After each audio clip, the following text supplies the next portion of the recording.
आज मेरी शादी की पहली रात थी, लेकिन मुझे अपनी दुल्हन के पास जाते हुए बहुत डर लग रहा था, क्योंकि बार बार मेरे दिल में ये ख्याल आ रहा था कि कहीं मैं खुद पर से काबू ना खो दूं। हालांकि वो ना जाने कब से सज धज कर मेरे कमरे में बैठी हुई मेरा बेसब्री से इंतजार कर रही थी। मेरी उम्र 25 साल हो गई थी और इस उम्र में हर लड़के की इच्छा होती है कि उसकी शादी हो जाए। और आज मेरी शादी भी हो चुकी थी। घर में शादी का बस एक छोटा सा फंक्शन रखा गया था। थोड़ी बहुत सजावट की गई थी ताकि सभी को ये पता चल सके कि हाँ, इस घर में कोई खुशी का माहौल चल रहा है। लेकिन ये घर मेरा नहीं था, बल्कि ये घर मेरी मालकिन का था। उनके पति का काफी सालों पहले देहांत हो चुका था और मेरी मालकिन अकेली थी और मैं भी अकेले था। ना तो उनका कोई सहारा था और ना ही कोई मुझे सहारा देने वाला था। इसलिए उन्होंने मुझे अपने घर पर रहने की जगह दी थी। मुझे आज भी वो दिन याद है जब मैं सड़क पर चक्कर खाकर गिर गया था, क्योंकि मैंने पिछले 3 दिनों से कुछ भी खाया नहीं था और काम की तलाश करते हुए भूखे प्यासे मेरा हाल बेहाल हो चुका था। और इसीलिए एक दिन मेरी हिम्मत जवाब दे गई और मुझे पता ही नहीं चला था कि मैं कब बेहोश हो गया। जब मेरी आंख खुली तो मैं मालकिन के घर पर था। उन्होंने सबसे पहले मुझसे मेरा हाल पूछा। फिर जब उन्हें ये पता चला कि मैं पिछले कई दिनों से भूखा हूँ, तो उन्होंने मुझे भरपेट खाना खिलाया था।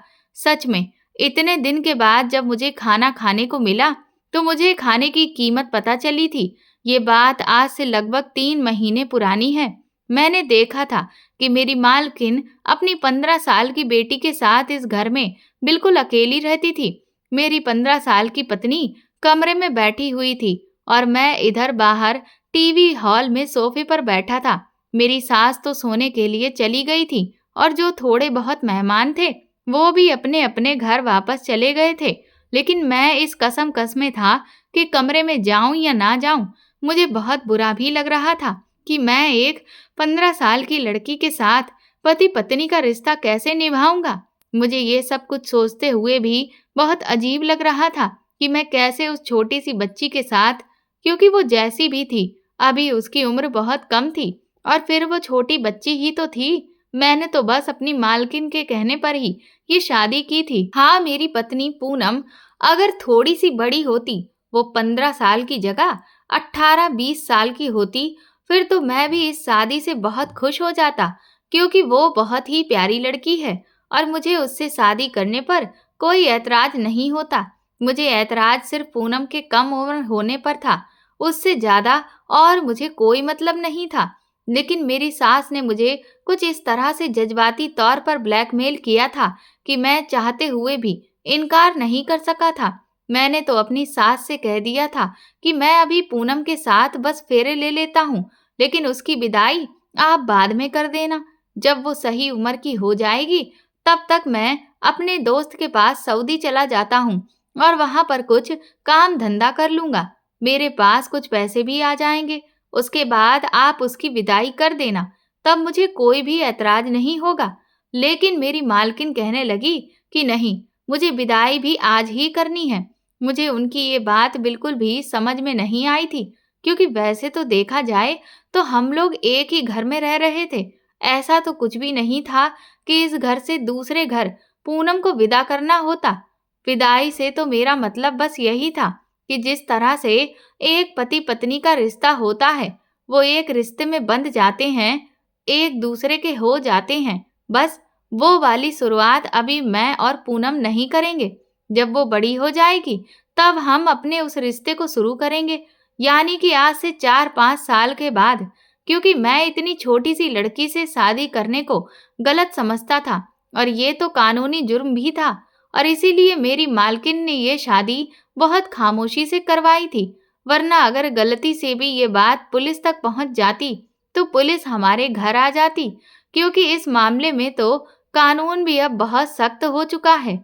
इस शादी को लेकर मैं खुद भी काफी हद तक डरा हुआ था, क्योंकि मेरा फ्यूचर भी शादी की वजह से खराब हो सकता था। अगर किसी ने पुलिस में जाकर या कोर्ट में ये बात बता दी कि मैंने एक कम उम्र की लड़की से शादी की है, तो फिर यकीनन है कि मुझे कोई न कोई सजा तो मिल ही जाती। यही सब सोचकर और उदास होकर मैं सोफे पर बैठा हुआ था और मेरी सास के कमरे का तभी अचानक से दरवाजा खुला, जिससे मैं अपनी सोच से बाहर आया। वो अपने कमरे से निकली और मेरी तरफ हैरत से देखकर कहने लगी, तुम अभी तक यहाँ ही बैठे हुए हो? तुम अपनी दुल्हन के पास क्यों नहीं गए? वो तुम्हारा बेसब्री से इंतजार कर रही होगी। अपनी सास यानी कि मालकिन के मुंह से ये बात सुनकर मुझे न जाने क्यों लेकिन बहुत अजीब लगा था। मैं अपने दिमाग में बहुत सारे सवालों को सोच रहा था कि मैं उन्हें आखिर क्या जवाब दूं। अब मैं उनसे क्या कहता कि मैं अपनी दुल्हन के पास नहीं जाना चाहता हूँ, लेकिन मुझसे तो अपनी सास की तरफ देखा भी नहीं जा रहा था। अगर मेरी पत्नी वाकई में दुल्हन बनने के काबिल होती तो मुझे उसके पास जाने में भला कोई ऐतराज नहीं होता, लेकिन वो तो एक छोटी सी 15 साल की बच्ची थी और उसकी उम्र तो अभी गुड्डे गुड्डियों से खेलने की थी। मैंने बहाना बनाते हुए अपनी मालकिन से कहा कि मेरी तबीयत कुछ ठीक नहीं है, तो वो कहने लगी, तुम्हारा कोई बहाना नहीं चलेगा, तुम्हें अपनी दुल्हन के पास जाना ही होगा। मैंने अपने बड़े अरमानों के साथ अपनी बेटी की शादी तुमसे करवाई है और अब इस तरह से तुम मेरी बेटी को दुत्कार नहीं कर सकते हो। अपनी मालकिन की इस बात पर मैं बहुत हैरान हो गया था। भला इसमें दुत्कारने वाली बात कहाँ से आ गई थी? मुझे तो ऐसा लग रहा था कि जैसे वो मेरी कोई बात या तो समझ नहीं रही है या फिर समझ नहीं पा रही है। इसलिए मुझे मजबूरन वहां से उठना ही पड़ा और पूनम के पास जाना पड़ा। जैसे ही मैंने कमरे का दरवाजा खोला तो देखा कि पूनम पूरे दुल्हन के रूप में तैयार होकर सर झुकाए हुए घूंघट लेकर बैठी है। मुझे न जाने क्यों लेकिन पूनम को देखकर बहुत दुख हुआ था। वो छोटी सी बच्ची थी और मेरी मालकिन या फिर कहूँ कि मेरी सास की जिद की वजह से हम दोनों इस बेमेल रिश्ते में बंध गए थे। मैंने फैसला कर लिया था कि मैं उसके साथ कुछ भी गलत नहीं करूँगा। जब तक कि वो 18 साल की नहीं हो जाती, मैं उसके साथ अपने रिश्ते की शुरुआत नहीं करूँगा। मैं उसके करीब जाकर खड़ा हो गया, लेकिन मैंने उससे कुछ भी नहीं कहा। वो अपना सिर झुकाए बैठी थी। सच कहूँ तो वो इस समय इतनी हसीन लग रही थी कि मैं उसकी खूबसूरती के बारे में शब्दों में बयां नहीं कर सकता। उसकी उम्र भले ही 15 साल थी, लेकिन उसका मेकअप कुछ इस तरह से किया गया था कि वो अपनी उम्र से काफी बड़ी लग रही थी। लेकिन सिर्फ मेकअप से आखिर क्या होता है? मुझे सच तो पता था ना कि वो जितनी बड़ी दिख रही है उतनी बड़ी नहीं थी। वो तो छोटी ही थी और मैं कैसे उसके साथ कोई रिश्ता बना सकता था। मैंने खामोशी से अपना तकिया उठाया और सामने सोफे पर जाकर सोने लगा तो उसने हैरत से मेरी तरफ देखा। फिर थोड़ी देर के बाद अपना घूंघट हटाकर वो मुझसे बोली कि आप बेड पर ही सो जाएं। ये सोफा तो बहुत छोटा है और आप तो अच्छे खासे लंबे हैं। आपको सोफे पर सोने में बहुत परेशानी होगी। उसकी बात सुनकर मैं हैरान रह गया कि वो छोटी सी थी, लेकिन बात उसने बड़ों के जैसे करी थी। मुझे लगा कि वो मेरे करीब आने से घबरा जाएगी, इसीलिए मैं सोफे पर सोने चला गया था।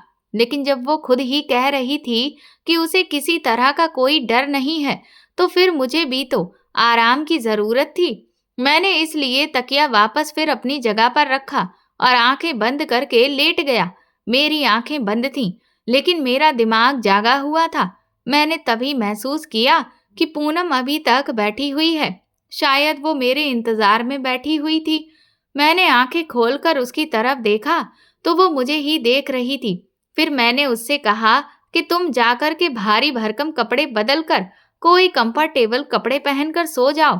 मुझे भी नींद आ रही है। लेकिन मुझे पता नहीं क्यों ऐसा लगा था कि जैसे वो मेरी ये बात सुनकर बहुत नाराज हो गई थी। हालांकि मेरी बात सुनकर उसको तो खुश हो जाना चाहिए था, क्योंकि मेरे हिसाब से तो उसे इन रिश्तों के बारे में कोई जानकारी नहीं होगी, क्योंकि वो इतनी छोटी सी तो थी। फिर थोड़ी देर के बाद वो ड्रेसिंग रूम में चली गई। उसने अपने कपड़े बदल लिए और फिर मेरे बराबर में आकर लेट गई, तो मैंने भी उठकर लाइट बंद कर दी। लेकिन सोते समय मुझे पता नहीं क्यों ऐसा महसूस हो रहा था कि वो बार बार सरक कर नींद में मेरी तरफ ही आ रही थी। मैं बार बार उसे फिर से उसकी जगह पर आराम से पीछे धकेल देता, लेकिन वो फिर से सरक कर मेरे करीब आ जाती। वो शायद नींद में थी या फिर उसको ज्यादा नींद में इधर उधर करवटें बदलने की आदत थी। वो तो नींद में ये हरकत कर रही थी, लेकिन मैं तो जाग रहा था ना। सिर्फ मैं ही नहीं जाग रहा था, उसके ऐसी हरकतें करने से मेरे जज्बात भी जागने लगे थे। एक बार के लिए तो वो मेरे इतने करीब आ गई थी कि मेरे दिल की धड़कनों ने शोर मचाकर रख दिया था। मेरी सांसें बहुत तेज हो गई थीं, क्योंकि मेरे सामने एक लड़की थी जो मेरे लिए कोई अनजान नहीं थी, बल्कि वो मेरी पत्नी थी और मैं उस पर अपना पूरा हक भी रखता था। पर मुझे बार बार इन सब बातों का डर लग रहा था कि उसकी उम्र कम है और कल को अगर पुलिस को इस बात की खबर हो गई और पूनम का अगर मेडिकल चेकअप किया और उसमें ये बात साबित हो गई कि मैंने उससे अपने रिश्ते की शुरुआत की है, तो मुझे कोई ना कोई सजा जरूर हो जानी थी। मैं यही सब सोच रहा था। फिर मैंने खुद को समझाया कि मेरे लिए सबसे बेहतर यही होगा कि मैं उससे दूर ही रहूं। इसलिए मैंने पूनम से खुद को दूर किया और दूसरी तरफ करवट बदल कर लेट गया। सारी रात मैं बहुत बेचैन रहा था। सुबह जब मेरी आंख खुली तो काफी देर हो चुकी थी। मैंने देखा पूनम अभी तक सो रही है। मैं आराम से उठकर खड़ा हुआ और घर से बाहर निकल गया। और उस दिन भी मैं बहुत बेचैन रहा। मैं अभी भी नौकरी की तलाश में था कि मुझे जल्दी ही कोई नौकरी मिल जाए। लेकिन जैसे ही पूरा दिन गुजरा, शाम हुई और जब मैं घर की तरफ चलने लगा तो मुझे फिर से बेचैनी होने लगी थी। ये बेचैनी पूनम को लेकर थी कि मैं कैसे उसके साथ अब फिर से एक रात कमरे में गुजारूंगा। मैंने सोचा कि मैं पूनम की माँ से बोलूंगा कि वो हमारा कमरा अलग अलग कर दे जब तक कि वो 18 साल की नहीं हो जाती। वैसे तो पूनम एक ऊंचे लंबे कद की लड़की थी और बेहद खूबसूरत थी। वो 15 साल की लड़की नहीं लगती थी, बल्कि वो 17 साल तक की लगती थी। और वो खूबसूरत तो इतनी थी जैसे कि कोई मोम की गुड़िया हो, लेकिन मैं तो उसे हमेशा बच्चों की तरह ही समझता था। मैं पूनम से बहुत ज्यादा बात भी नहीं करता था। भले ही मुझे इस घर में रहते हुए सिर्फ 3 महीने हुए थे, लेकिन मैं घर में बहुत ज्यादा नहीं रहा था। मैं अपना सारा दिन घर के बाहर ही गुजारता था।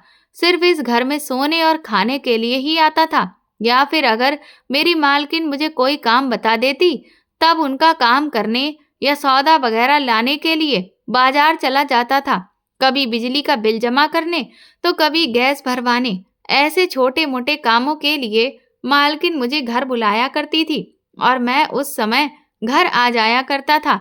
मैं बिना मतलब घर पर बैठने वाले लड़कों में से नहीं था।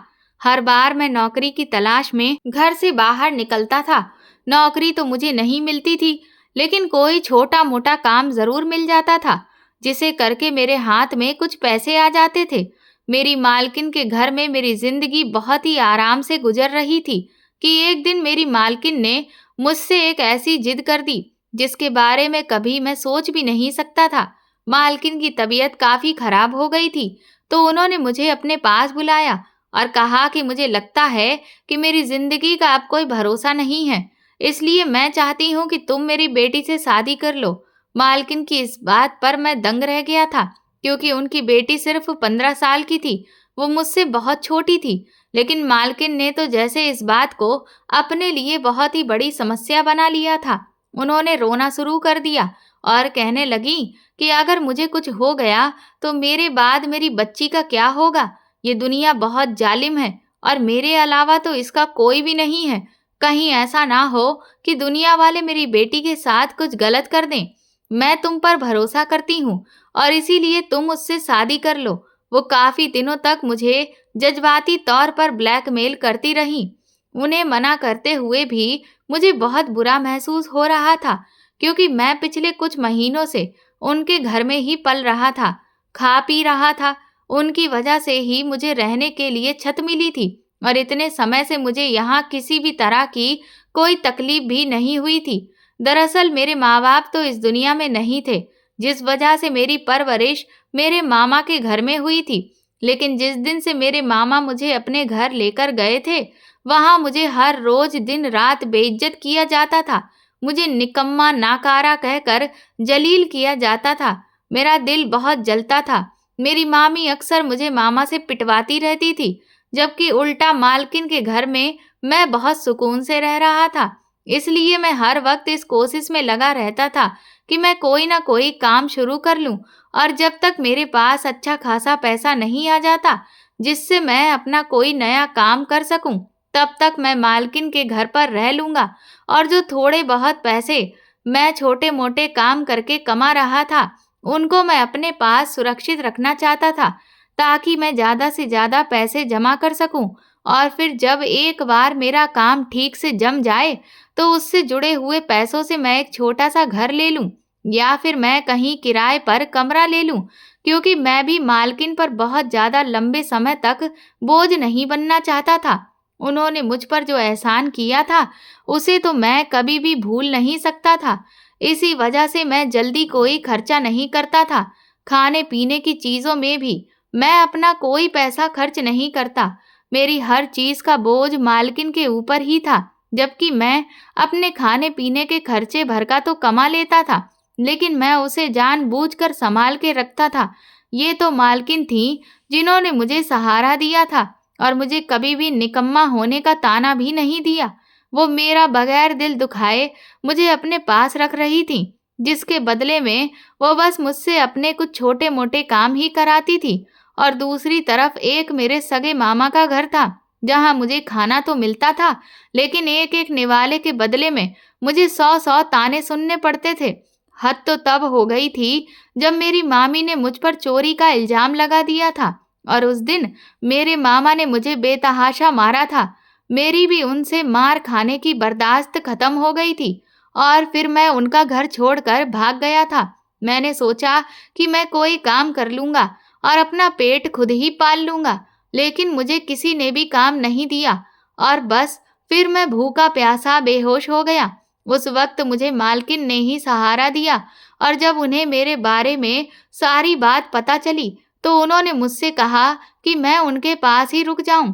वो कहने लगी कि मैं इस घर में अपनी बेटी के साथ अकेली रहती हूँ, और तुम तो जानते ही हो कि जिस घर में कोई मर्द नहीं होता, वहाँ लोगों की गिद्ध की नजरें लगी रहती हैं। तुम इस घर में रहोगे तो हम माँ बेटी को भी सहारा मिल जाएगा, और तुम्हारे सर पर भी छत हो जाएगी। मैं भी उस वक्त बहुत मजबूर था, और मुझे खुद भी कोई आसरा चाहिए था। इसलिए मैंने चुपचाप मालकिन की बात मान ली थी और उनके घर में ही रहने लगा था। लेकिन अब मालकिन ने मेरे सामने ऐसी शर्त रख दी थी, जिसे ना तो मैं स्वीकार कर पा रहा था और ना ही इनकार कर पा रहा था। मालकिन के मुझ पर इतने एहसान थे कि मैं मना नहीं कर पाया, लेकिन ये मामला बहुत ही नाजुक था, क्योंकि अगर मैं मना कर देता तो मेरी मालकिन का दिल टूट जाता। एक तो वैसे ही वो अपनी इतनी बड़ी बीमारी से लड़ रही थी, उन्हें हार्ट में प्रॉब्लम हो गई थी, और डॉक्टर ने उन्हें कहा था कि कोई भी टेंशन आपके लिए बहुत खतरनाक हो सकती है, और मैं उन्हें कोई भी टेंशन देना नहीं चाहता था। अगर मेरी वजह से मेरी मालकिन को कुछ हो जाता, तो मैं जिंदगी भर अपने आप को माफ नहीं कर पाता। दूसरा, मेरी इस बात से मालकिन का दिल दुख सकता था, और फिर वो मुझे घर से भी निकाल सकती थी, या ये भी हो सकता था कि वो मुझे अपने घर में रखे भी रहती, पर मैं तो उनसे नजरें मिलाने के काबिल नहीं रहता। इसलिए बहुत सोचने के बाद मैं उनकी बेटी से शादी करने के लिए राजी हो गया था। लेकिन मैंने उनसे ये शर्त रखी थी कि वो अपनी बेटी की विदाई 5 साल के बाद करें। लेकिन मालकिन की बात सुनकर तो मेरा सर फटने लगा था, जब उन्होंने कहा कि उन्हें शादी के साथ में ही विदाई करनी है। मैंने उनसे कहा भी कि मुझे ऐसी कोई जल्दबाजी नहीं है कि वो तुरंत ही विदाई करें, क्योंकि मैं कहीं भागा नहीं जा रहा हूँ, और भगवान की कृपा से अब आप भी बिल्कुल ठीक हैं, आपको कुछ भी नहीं होगा। तो मालकिन ने कहा कि जिंदगी का कोई भरोसा नहीं है, क्योंकि ये भी तो हो सकता है कि कल को तुम्हें कोई और लड़की पसंद आ जाए और तुम मेरी बेटी को छोड़ दो और फिर उस दूसरी लड़की के पीछे लग जाओ, क्योंकि तुम भी तो अभी जवान हो। कोई भी खूबसूरत लड़की तुमको अपनी मोहब्बत के जाल में फंसा सकती है, और फिर तो मेरी बेटी की जिंदगी बर्बाद हो जाएगी। तुम तो यही सोचोगे कि बस एक शादी ही तो है, तुम्हारे बीच कोई पति पत्नी वाला रिश्ता तो है नहीं, और ना ही किसी बच्चे की डोर है जो तुम्हें आपस में बांध कर रखेगी, और फिर ऐसे रिश्ते को तो खत्म करना तुम्हारे लिए बहुत आसान हो जाएगा। इसीलिए मैं चाहती हूँ कि तुम्हारी शादी के साथ साथ विदाई भी हो जाए और तुम दोनों एक पति पत्नी की तरह रहने लग जाओ। मालकिन ने तो हर तरफ से मेरा रास्ता बंद कर दिया था। देखा जाए तो उनकी बात भी अपनी जगह पर बिल्कुल सही थी, बल्कि अगर मैं कहूँ कि उनका डर अपनी जगह बिल्कुल सही था। हर माँ को ये डर होता है कि उसकी बेटी का क्या फ्यूचर होगा, और पूनम छोटी थी और ये मुमकिन भी था कि मैं किसी और की मोहब्बत में गिरफ्तार होकर किसी दूसरी लड़की से शादी कर भी सकता था, क्योंकि मुझे भी आए दिन काम के सिलसिले में बहुत सी लड़कियों का सामना करना पड़ जाता था। उनसे मेरी बातचीत भी होती थी और कभी कभार दोस्ती भी हो जाती थी, और ये भी हो सकता था कि उनमें से कभी कोई लड़की मुझे बहुत अच्छी लग जाए और मेरा इरादा बदल जाता। बहुत ज़्यादा सोचने के बाद मैंने मालकिन की इस बात पर भी हामी भर दी और मैं विदाई के लिए भी तैयार हो गया, क्योंकि अभी मेरे पास फिलहाल रहने के लिए कोई जगह भी नहीं थी। जितने पैसे मैं अब तक जमा कर चुका था वो मेरा घर लेने के लिए काफ़ी नहीं थे, और अगर मैं जैसे तैसे करके घर ले भी लेता तो फिर मेरा खाना पीना कहाँ से होता। इन सारी बातों का ध्यान में रखते हुए मैंने फिर पूनम से शादी में ही अपनी भलाई समझी और फिर इसी को अपनी किस्मत भी समझ लिया। मैंने सोचा कि बस कुछ साल और इंतजार कर लेता हूँ, फिर जब वो बड़ी हो जाएगी उसके बाद मैं उसके साथ अपना रिश्ता आगे बढ़ाऊंगा और मेरी जिंदगी भी इसी तरह से अच्छे से गुजर जाएगी। दूसरी तरफ ये भी हो सकता था कि जब पूनम बड़ी हो जाए तो उसका मन भी बदल जाए और वो खुद ही शादी के लिए इनकार कर दे, क्योंकि मैं तो उससे काफी साल बड़ा था, और अगर वो ऐसा करती तो मेरे लिए अपने आप आसानी हो जाती और मेरा रास्ता भी साफ हो जाता।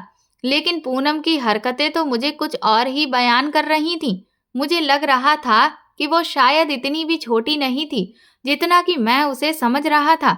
मैंने महसूस किया था कि वो बहाने बहाने से मेरे करीब आने की कोशिश करती। फिर मुझे लगा कि उसे ये सब कुछ मालकिन ने सिखाया होगा। उन्होंने उसे समझाया होगा कि किस तरह से वो मुझसे अपने पति पत्नी वाले रिश्ते की शुरुआत कर ले, ताकि जल्द से जल्द वो उम्मीद से हो जाए और हम दोनों एक मजबूत डोर में बंध जाएं। मुझे अपनी मालकिन की इस सोच पर बहुत अफसोस हो रहा था। उन्हें अपनी बेटी की सेहत की बिल्कुल चिंता ही नहीं थी, बस उन्हें उसका फ्यूचर ही सुरक्षित करना था। भला मैं कहीं भागा तो नहीं जा रहा था। लेकिन कुछ टाइम के बाद मेरा ये ख्याल भी गलत साबित हो गया था कि उसे ये सब कुछ मालकिन ने समझाया है। मैंने महसूस किया कि पूनम तो खुद ही इस टाइप की थी। उसका दिमाग तो वक्त से पहले ही बड़ा हो गया था, क्योंकि वो हर समय सोशल मीडिया का इस्तेमाल करती थी और उसे इस रिश्ते के बारे में पहले से ही सब कुछ पता था, और उसके अंदर उस तरह के जज्बात भी पैदा हो गए थे। और मैं उसका पति था और इसीलिए वो सोच रही थी कि वो जल्द से जल्द मेरे करीब आ जाए। मैं जानता था कि इस उम्र में लड़कियों के हार्मोन्स में बहुत सारे बदलाव होते हैं, और जिसकी वजह से उस तरह की इच्छाएं भी बढ़ती चली जाती हैं। उन्हें भी ये लगता है कि कोई लड़का उनके बहुत करीब आए, उन पर ध्यान दे, उनकी तारीफ करे। ये उम्र लड़कियों की बहुत ही नाजुक उम्र होती है। कहते हैं कि इस उम्र में लड़कियों को माँ बाप की केयर की बहुत ज़्यादा ज़रूरत होती है, और अगर ऐसे में उनके ऊपर ध्यान ना दिया जाए तो कई बार वो गलत रास्ते पर भटक भी जाती हैं। और पूनम भी अभी इस उम्र से गुजर रही थी। उसके अंदर जो बदलाव आ रहे थे वो उसे बहुत ज़्यादा तंग कर रहे थे। पूनम की भी ये इच्छा थी कि मैं उसके करीब जाऊं, उससे अपना रिश्ता आगे बढ़ाऊं, और इसीलिए वो बेधड़क मेरे सामने आ जाती थी। रात में हम एक ही बिस्तर पर सोते थे तो वो मेरे करीब आ जाती। वो मेरे सामने बहुत अच्छे से तैयार होकर आती। वो पूरी कोशिश कर रही थी कि मैं उसकी तरफ खिंचा चला जाऊं। पूनम अभी सिर्फ 10th क्लास में थी। मैं जब भी उसे स्कूल छोड़ने के लिए जाता तो वो मेरी बाइक पर मुझसे चिपक कर बैठने की कोशिश करती थी। मैं उससे कहता था कि पीछे हटकर बैठो, तो वो बस कुछ देर के लिए ही पीछे हो जाती, और फिर जैसे ही बाइक थोड़ा सा आगे बढ़ती तो वो दोबारा से मेरे करीब हो जाती थी। मेरे दिल की धड़कनों में तो तूफान मचकर रह जाता था, लेकिन मैं खुद पर बहुत कंट्रोल करता था। मुझे उसकी हरकतों पर अब गुस्सा आने लगा था, क्योंकि मैं कानूनी तौर पर भी बहुत डरा हुआ था। कि कहीं मैं पकड़ा ना जाऊं। लेकिन अब मैं नोटिस कर रहा था कि कुछ दिनों से पूनम के दिमागी हालात दिन ब दिन खराब होती जा रही थी। उसे इस बात की बहुत ज्यादा परेशानी थी कि मैं उसके करीब क्यों नहीं जा रहा हूँ। लेकिन एक दिन जब उसकी बर्दाश्त की हद खत्म हो गई तो वो खुद ही मेरे बहुत ज्यादा करीब आने लगी थी।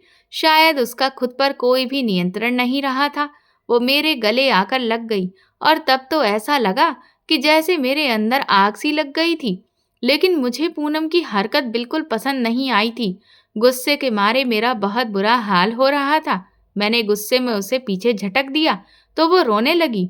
कहने लगी, मैं आपकी पत्नी हूँ, आप मुझसे दूर क्यों रहते हैं? मैंने उससे कहा कि पहले तुम अपनी उम्र तो देखो, फिर ऐसी बातें करो।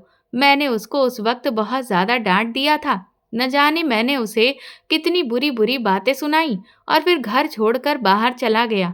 2 दिन तक मैं घर से बाहर ही रहा और मैंने अपना मोबाइल भी बंद कर दिया था। इन 2 दिनों तक मैं अपने एक दोस्त के घर पर रहा। मैं खुद भी दिमागी तौर पर बहुत ज्यादा परेशान था। घर वापस आया तो मेरी मालकिन बहुत परेशान थी। उन्होंने कहा कि मुझे तो पहले से ही लग रहा था कि तुम मेरी बेटी को छोड़कर चले जाओगे और मुझे अभी तक यही डर था। मैंने देखा कि पूनम का रंग पीला पड़ा हुआ था और उसकी तबीयत भी मुझे कुछ ठीक नहीं लग रही थी। वो शायद मेरे घर छोड़कर जाने की वजह से बहुत ज्यादा परेशान थी। अब मुझे पहली बार अपनी ऐसी गलती पर अफसोस हो रहा था। मैंने अपनी मालकिन से बहाना बनाया कि मैं 2 दिन के लिए एक काम से शहर से बाहर चला गया था। मुझे पूनम बहुत चुपचाप सी लग रही थी। मुझे खुद पर बहुत अफसोस होने लगा कि मुझे उसके साथ ऐसा व्यवहार नहीं करना चाहिए था। वो अभी बच्ची है, बहुत ही नाजुक उम्र से गुजर रही है और उसे डांट फटकार से नहीं बल्कि प्यार से समझाना चाहिए। मैं कमरे में गया तो पूनम अपना तकिया उठाकर सोफे पर जाने लगी, क्योंकि उस दिन मैंने गुस्से में उसे बहुत कुछ सुना दिया था। मैंने गुस्से में उसे ये भी कहा था कि तुम आज के बाद मेरे साथ एक बिस्तर पर नहीं होगी, वरना मैं कमरे से बाहर निकल जाऊंगा। मुझे अपनी ये बात याद आई तो मैंने पूनम को पुकारा। मेरे बुलाते ही वो एकदम से डर गई और कहने लगी, प्लीज कमरे से बाहर मत जाइएगा, मैं सोफे पर ही सो जाया करूंगी। उसकी बात सुनकर मैं शर्मिंदा हुआ था।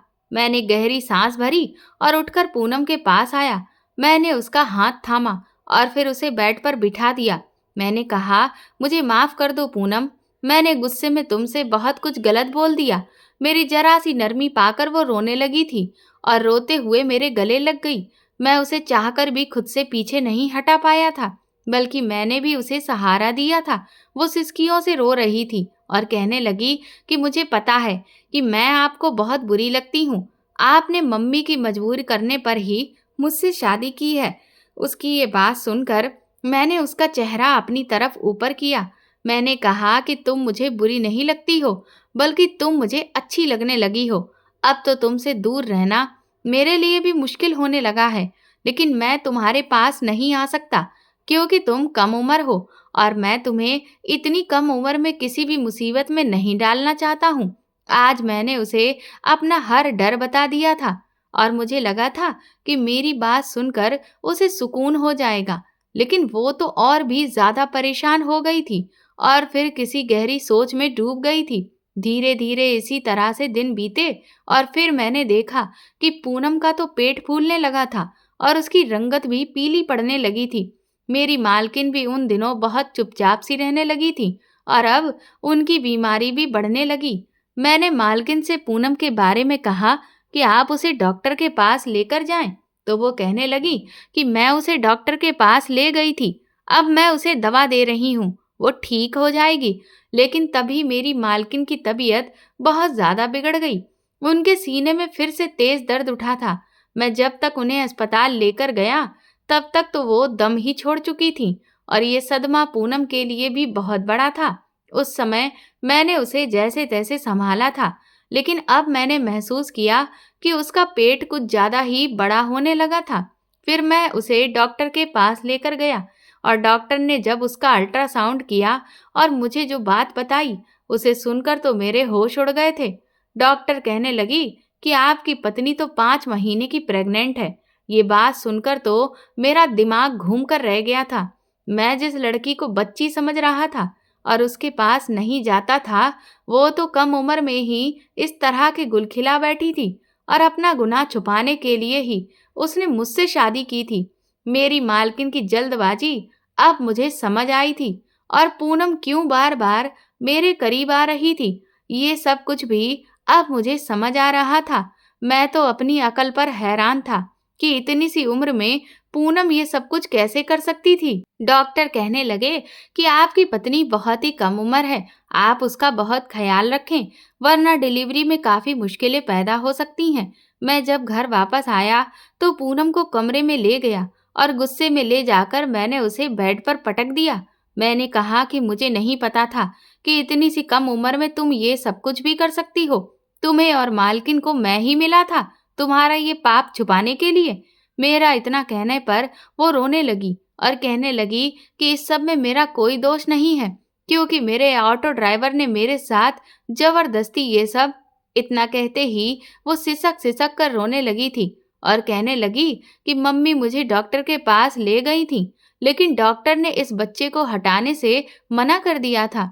वो कहने लगी कि अभी मैं बहुत कम उम्र हूँ और इतनी तकलीफ नहीं सह सकती हूँ। उसकी बात सुनकर मैं अपना सर पकड़कर बैठ गया था। पूनम कहने लगी कि आप प्लीज मुझे तलाक मत दीजिएगा। बेशक आप दूसरी शादी कर लेना, लेकिन मुझे अकेला मत छोड़िएगा, क्योंकि मेरा इस सब में कोई दोष नहीं है। वो मेरे कदमों में बैठी हुई थी, लेकिन मैं उसकी तरफ देख भी नहीं रहा था। उसने और उसकी माँ ने मुझे जो धोखा दिया था, वो मुझसे बर्दाश्त नहीं हो रहा था। मैं उसे धक्का देकर कमरे से बाहर निकल आया और अब मैं वापस लौट कर नहीं गया।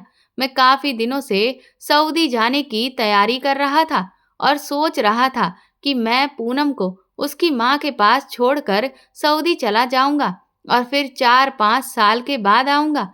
तब तक पूनम भी लगभग 19-20 साल की हो जाएगी और फिर मैं उसके साथ अपनी शादीशुदा जिंदगी की शुरुआत करूंगा। लेकिन आज जो सच मेरे सामने खुलकर आया था, उसने तो मेरे वजूद को ही हिलाकर रख दिया था। इधर सऊदी जाने के मेरे सारे पेपर तैयार हो चुके थे और इसीलिए मैं अगले दिन ही पूनम को बिना बताए सऊदी चला गया। उस समय मेरे दिमाग में बिल्कुल नहीं आया कि वो एक अकेली कम उम्र लड़की है जो कि माँ बनने वाली थी और अभी तो उसके पास उसकी माँ भी नहीं थी और इस अकेलेपन में उसका क्या होता। मैंने गुस्से में ये सब बिल्कुल भी नहीं सोचा और ऐसा फैसला कर लिया था कि मैं उसे छोड़कर सऊदी चला जाऊंगा और फिर वहां पहुंचकर मैं काम की तलाश में लग गया। कुछ महीनों के बाद ही मुझे एक बहुत अच्छी जगह पर नौकरी मिल भी गई और फिर मैं अपनी जिंदगी में व्यस्त हो गया। मुझे पता ही नहीं कि मेरे पीछे पूनम का क्या हुआ, लेकिन मैंने जो कुछ भी किया था वो बहुत गलत था और ये एहसास मुझे चैन नहीं लेने देता था। मैं रातों को उठकर बैठ जाता। पूनम का ख्याल मुझे बार बार परेशान करता था और फिर यूं ही वक्त गुजरता रहा और 2 साल बीत गए। 2 साल के बाद मैं हिंदुस्तान वापस आया, क्योंकि मेरा वहां पर 2 साल का कॉन्ट्रैक्ट था। जब वो खत्म हुआ तब मुझे 3 महीने की छुट्टियां दी गई थीं। सच कहूं तो मैं उस वक्त सिर्फ पूनम की खातिर ही हिंदुस्तान वापस आया था, वरना अब यहाँ पर मेरा था ही कौन। इन 2 सालों में मेरा दिल बहुत बेचैन रहा था। मैं एक बार पूनम को अपनी आंखों से देख लेना चाहता था कि वो ठीक है भी या नहीं। उसके बाद मैं निश्चिंत हो जाता।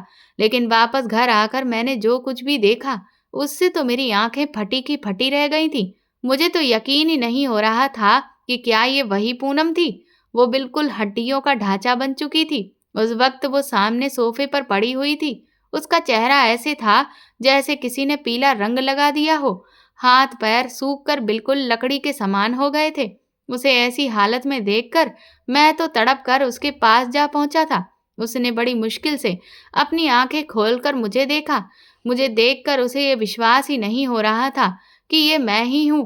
फिर उसने मुझे जब छूकर महसूस किया तो मैंने उससे कहा, पूनम, हाँ, ये मैं ही हूँ। और फिर उसकी आंखों से आंसू बह निकले थे। वो रोने लगी और कहने लगी, तुम्हारे जाने के बाद मैंने बहुत तकलीफें सही हैं। पता नहीं भगवान ने अब तक मुझे क्यों जिंदा रखा है। वरना शायद मैं तो उसी दिन मर जाती जब मैंने एक मरे हुए बच्चे को जन्म दिया था। अब भी जब मुझे वो तकलीफ याद आती है तो मैं बुरी तरह से सहम जाती हूँ। उस समय यहाँ मुझे तसल्ली देने वाला मेरा कोई भी अपना नहीं था। वो रो रो कर अपने आप बीती सुना रही थी और बस मैं चुपचाप सुन रहा था। मेरा दिल उसकी हालत पर खून के आंसू रो रहा था। उसकी हालत का जिम्मेदार सिर्फ और सिर्फ मैं था। वो कहने लगी, तुम्हारे जाने के बाद मेरा कोई भी नहीं था। पापा की जो दुकान माँ ने किराए पर उठा रखी थी, उसके किराए से ही मैं अपना खर्चा चला रही थी। लेकिन जिंदगी जीने के लिए मेरे पास कोई भी उम्मीद नहीं बची थी। बस मैं हर वक्त मर जाने की दुआएं मांगा करती थी। मैं तुम्हें इस बात का कसूरवार नहीं ठहराती हूँ, क्योंकि तुम्हारे साथ भी तो धोखा ही हुआ था। लेकिन शायद गलती इसमें मेरी भी नहीं थी, क्योंकि मेरे साथ भी जो कुछ भी हुआ था वो सब जबरदस्ती किया गया था। मैं उसे तुरंत ही अपनी बाहों में उठाकर अस्पताल लेकर भागा था और उसके सारे चेकअप करवाने के बाद मुझे पता चला कि उसे टीबी हो गया था। फिर मैं उसे अपने साथ सऊदी ले आया और वहीं पर उसका इलाज करवाने लगा। पूरा 1 साल लगा था उसे पूरी तरह से ठीक होने में। मैंने फिर उससे हाथ जोड़कर माफी मांगी थी। मैंने कहा कि मैंने जो कुछ भी किया है वो गुस्से में उठाया हुआ कदम था। मुझे ऐसा नहीं करना चाहिए था। पूनम का दिल सच में बहुत बड़ा था। उसने मुझे माफ कर दिया और उस दिन मैंने सच्चे दिल से पूनम को अपनाया था और उसे अपनी पत्नी स्वीकार किया था। फिर मैंने पूनम के साथ अपनी जिंदगी की एक नई शुरुआत की। आज मेरी अधूरी जिंदगी पूरी हो गई थी, क्योंकि अब इस दुनिया में कोई ऐसा था जिसे मैं अपना कह सकता था। और फिर ठीक 1 साल के बाद पूनम मेरे बच्चे की माँ बन गई थी। अब मेरा भी अपना परिवार था, जिसके साथ आज मैं एक खुशहाल जीवन बिता रहा हूँ। दोस्तों, हमारे जीवन में कभी कभी कुछ ऐसी गलतियों की सजा हमें मिलती है जिनमें हमारा कोई भी दोष नहीं होता, लेकिन वो शायद हमारी किस्मत में लिखा होता है। लेकिन इस सब में हमें इंसानियत को कभी भी नहीं भूलना चाहिए। दोस्तों, अगर ये कहानी आपको पसंद आई हो और इससे आपको कोई अच्छी सीख मिली है तो प्लीज़ हमें कमेंट करके ज़रूर बताएं और इस वीडियो को ज़्यादा से ज़्यादा शेयर और लाइक करके मेरे चैनल को सपोर्ट करें। साथ ही बेल आइकन ज़रूर दबा दें ताकि आगे आने वाली नोटिफिकेशंस भी आपको मिलती रहें। Thank you.